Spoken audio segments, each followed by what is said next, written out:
when the day of Pentecost had fully come, they were all with one accord in one place. And suddenly there came a sound from heaven, as of a rushing mighty wind, and it filled the whole house where they were sitting. Then there appeared to them divided tongues, as of fire, and one sat upon each of them. And they were all filled with the Holy Spirit, and began to speak with other tongues, as the Spirit gave them utterance. And there were dwelling in Jerusalem Jews, devout men from every nation under heaven.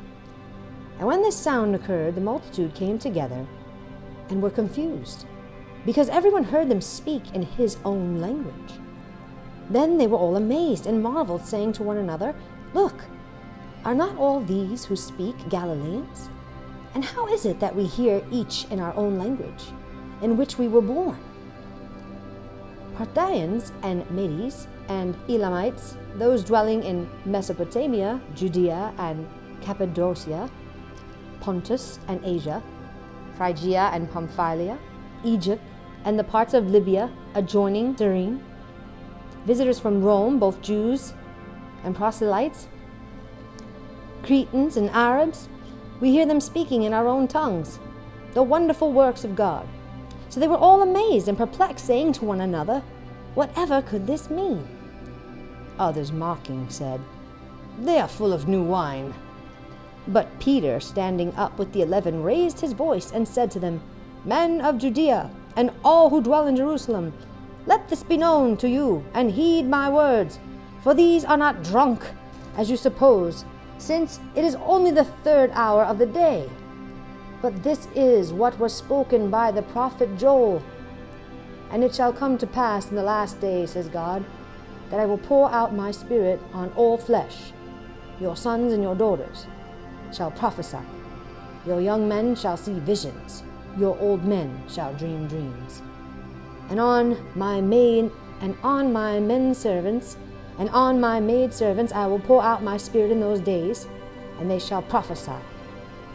I will show wonders in heaven above and signs in the earth beneath, blood and fire and vapor of smoke. The sun shall be turned into darkness and the moon into blood before the coming of the great and awesome day of the Lord. And it shall come to pass that whoever calls on the name of the Lord shall be saved. Men of Israel, hear these words. Jesus of Nazareth, a man attested by God to you by miracles, wonders, and signs which God did through him in your midst, as you yourselves also know.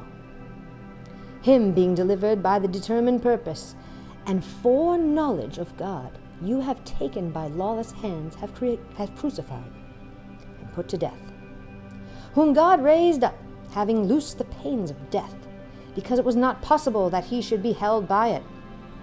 For David says concerning him, I foresaw the Lord always before my face, for he is at my right hand, that I may not be shaken.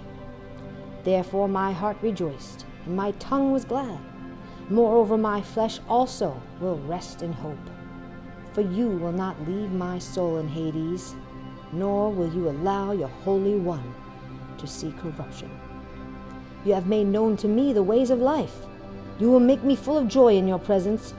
Men and brethren, let me speak freely to you of the patriarch David, that he is both dead and buried, and his tomb is with us to this day. Therefore, being a prophet, and knowing that God has sworn with an oath to him that of the fruit of his body, according to the flesh, he would raise up the Christ to sit on his throne. He, foreseeing this, spoke concerning the resurrection of the Christ, that his soul was not left up. He, foreseeing this, spoke concerning the resurrection of the Christ, that his soul was not left in Hades, nor did his flesh see corruption. This Jesus God has raised up, of which we are all witnesses. Therefore, being exalted to the right hand of God, and having received from the Father the promise of the Holy Spirit, he poured out this, which you now see and hear. For David did not ascend into the heavens, but he says himself, 'The Lord said to my Lord, sit at my right hand, till I make your enemies your footstool.'